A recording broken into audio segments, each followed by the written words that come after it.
Open the podcast bay door as hell.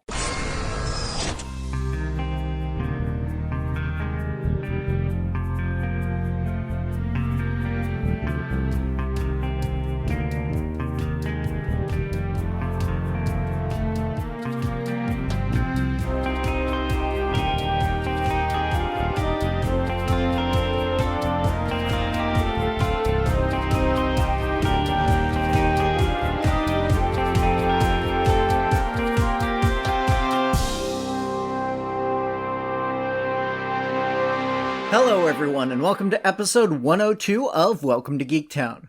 I'm your host, Kurt Onstead. I've been a proud geek all my life, being into role-playing games, board games, sci-fi, fantasy, and especially superheroes and comics. And I want to help others join me in those pursuits. But I've found that sometimes people can get overwhelmed or feel left out because they don't already have what some consider the requisite knowledge to be considered a fan. And that's where Welcome to Geektown comes in. Here you can ask your questions without feeling like a gatekeeper is calling you out for not yet being fully versed in every aspect of your new interest. We've reached the end of another month, and so it is time to thank my patrons.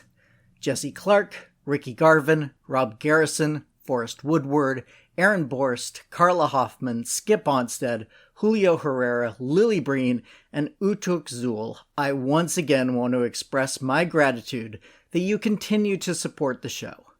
If you'd like to join this crew and get a monthly shout-out, as well as full scripts and audio outtakes from each episode, visit patreon.com/welcome to Geektown, and for just $1 per month, you can become a patron too.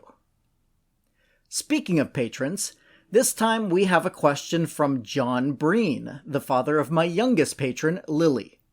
For quite a few months I named him as the patron due to how Patreon is set up. He wrote in and said, I'm wondering, what is the history of horror comics like Eerie, Tales from the Crypt, Horror, and, a favorite of mine from my misspent youth, Tomb of Dracula? Thanks for the question, John. Since Halloween is right around the corner, I figured this was the perfect time to cover that topic. The history of horror in comics is also tied into the history of something that has been nearly as scary for comic book creators over the years: the Comics Code Authority. So this episode will touch on both of those subjects as they intertwine with one another. Horror elements appeared in the early superhero comics of the 1930s and early 40s, with characters like Dr. Occult, created by Siegel and Schuster, who also created the superhero genre with their introduction of Superman, or various monster and mad scientist villains. But that's not really what John was asking about here, so let's get into the truly spooky stories he wants to know about. One of the comics that John mentioned in his question shares its title with what is considered to be the first dedicated horror comic, and that is Eerie from Avon Publications, which saw print in late 1946. Although earlier scary stories had appeared, mostly adapting or continuing classic monster tales like Frankenstein, Dr. Jekyll and Mr. Hyde, and that Halloween perennial, The Headless Horseman of Sleepy Hollow. Originally, Eerie was a one-shot anthology book, containing half a dozen different stories. A few years later, the Eerie title was resurrected. Or perhaps brought back from the dead is a more appropriate phrase. And ran for 17 issues between 1951 and 1954. These issues have been reprinted multiple times, and I'm betting one of those reprints are what a young Johnny Breen read while hiding under the covers with a flashlight. Other horror comics appeared throughout the mid to late 40s. This was the first big boom for that genre, as superhero titles faded from popularity and other kinds of stories stepped in to fill the gap. Romances, westerns, and sci-fi stories were also in vogue during this time, but nearly every publisher had at least a few horror titles in their line during this period. One of the biggest publishers for these books was a company called Atlas Comics, previously known as Timely and later to take on the name Marvel. Adventures into Weird Worlds, Menace, Marvel Tales, Journey into Mystery, and Strange Tales are just a few of the titles that were dedicated to the horror genre during this time, although Journey into Mystery and Strange Tales eventually morphed into superhero titles in the mid-60s as the homes of Thor and Doctor Strange, respectively. While there were lots of publishers putting out horror comics, one company became intrinsically tied into the genre, and that was EC Comics. Originally, EC stood for Educational Comics when it was founded by Max Gaines in 1944. However, when Max's son William took over just 3 years later, after his dad died in a tragic boating accident, the name was soon changed to Entertaining Comics, and branched out from stories about science, history, and the Bible into more traditional comic book fare like science fiction, fantasy, and of course, horror. Although EC is almost completely associated with horror today, only 3 of the company's 10 ongoing titles at the time were dedicated to scary stories. Those titles, each with their own host tying the short stories together, were The Vault of Horror, hosted by the Vault Keeper, The Haunt of Fear, with the Old Witch taking up hosting duties, and Tales from the Crypt, hosted by the Crypt Keeper. You probably recognize the last of those 3, as that book was eventually licensed for the TV show and movie series of the same name, and featured the pun-filled ghoul as the ghost host. In the 5 years that these books were coming out, 91 collective issues were released, mostly telling the morality tales that are common for short horror stories, where an evil person gets their comeuppance in a suitably ironic and gruesome manner.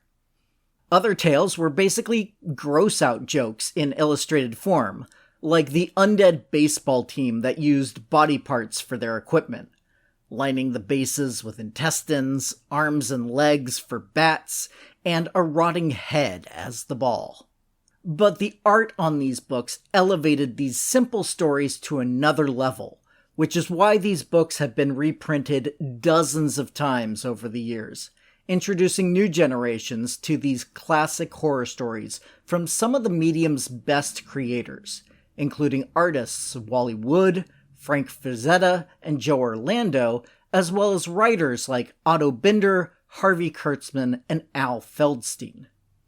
Unlike books from other publishers at the time, the writers and artists were credited inside and even had small biographies printed inside the titles they worked on. During this time, a creeping menace was working its way through American society, trying to blame comic books for everything that was wrong with the youth of the day. That menace was known as Dr. Frederick Wertham, and his articles and eventual book, titled The Seduction of the Innocent, is what led to the creation of the Comics Magazine Association of America.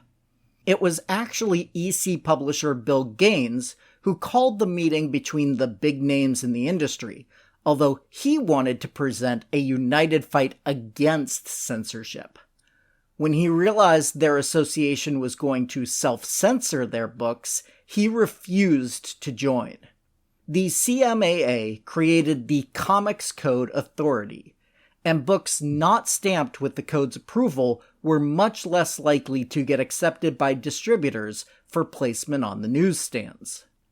Some of the rules seemed custom-designed to block the popular EC books, including such items as not allowing horror to be in the title of any code-approved book. EC tried to adjust, canceling their horror line as well as 2 of their sci-fi titles, and trying a new direction. New Direction actually being the name of the line of books, including Medical Procedural, MD, and Psychoanalysis, telling dramatic stories of various psychiatrists and their patients. Without the code's approval, these new books were refused by most distributors and were financial flops. A few months later, Gaines gave in and decided to submit his books for code approval, but by that point it was too late, and the company eventually gave up on comic publishing entirely, with one book surviving by converting to magazine form, which was not subject to the Comics Code. That last title? A humor book, simply titled Mad.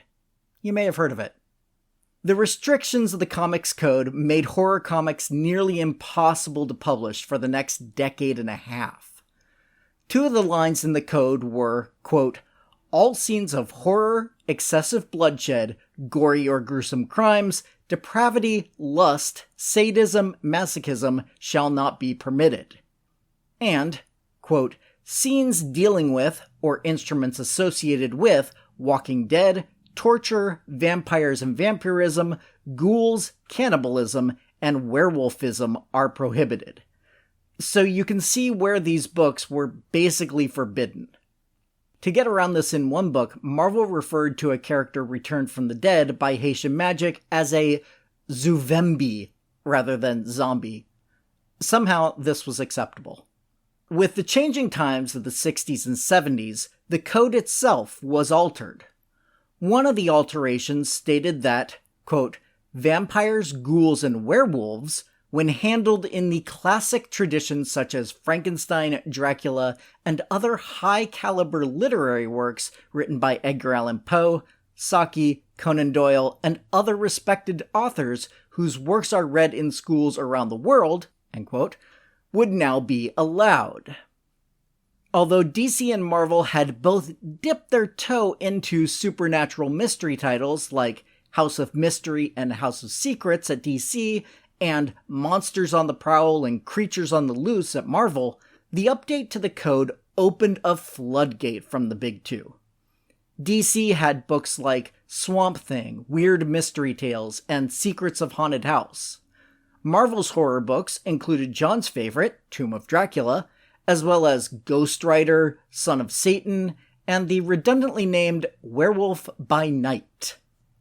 By the early 80s, most of these books were gone, although Swamp Thing stuck around at DC for quite some time and was a key part in the next wave of comics that were at least horror-inspired, if not out-and-out horror. The mid to late 80s saw a British invasion over at DC, with writers like Grant Morrison, Alan Moore, and Neil Gaiman starting their American comics careers. And books like Alan Moore's take on Swamp Thing, Grant Morrison's Animal Man run, and Neil Gaiman's Black Orchid book all had influences from the supernatural-tinged books of the previous generation.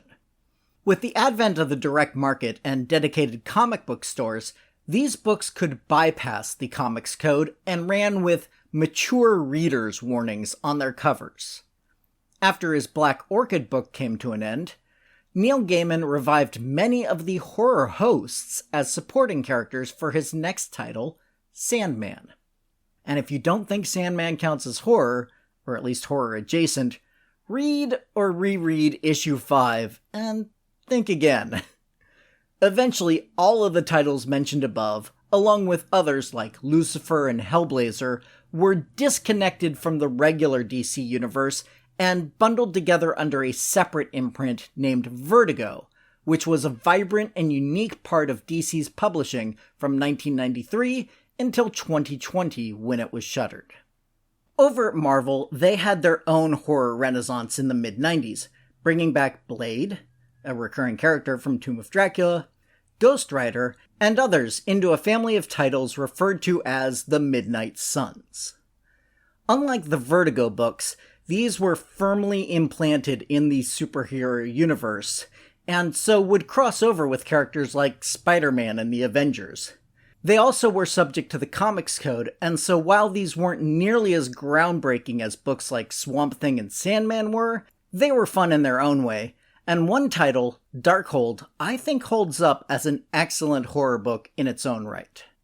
When DC rebooted their universe for the New 52, check out episode 1 for more on that and other DC comic reboots, they returned all of the original Vertigo characters back into the regular continuity for the DC universe. But by this time, the Comics Code Authority was all but dead. In the 90s, new comic book companies like Image and Valiant decided to forego submitting their books to the CCA. Then, in 2001, After the Code tried to make changes to an issue of X-Force, Marvel decided to stop submitting as well, implementing an in-house rating system similar to the one used for movies. At first it was too similar, and later got changed due to pressure from the MPAA. By 2010, only DC and Archie were still submitting their books. And when DC announced they would stop doing so in January of 2011, Archie announced the same thing the very next day, and the Comics Code Authority at that point was now completely defunct. These days, while superheroes are still the dominant force in comics, especially at the big two, you can find titles in basically any genre, and that includes horror. A personal favorite of mine at the moment is The Nice House on the Lake, under DC's Black Label imprint, by James Tynion IV and Alvaro Martinez Bueno, about a group of casual acquaintances who are invited to the house of a mutual friend who has become an eccentric millionaire since the time they met. Once everyone has arrived, well, I don't want to spoil it for you. The 6th issue should be out next week, and it is planned as a 12-issue series. Or just visit your friendly local comic book store and tell them what kinds of stories you'd like to read, and they'll be glad to point you towards their current favorites. In the meantime, I hope you all have, or had, depending on when you listen, a safe and happy, but scary, Halloween. As always, I'm constantly looking to get more questions from my listeners, or just general feedback on the show. Feel free to email me any comments or questions you'd like answered in a future episode.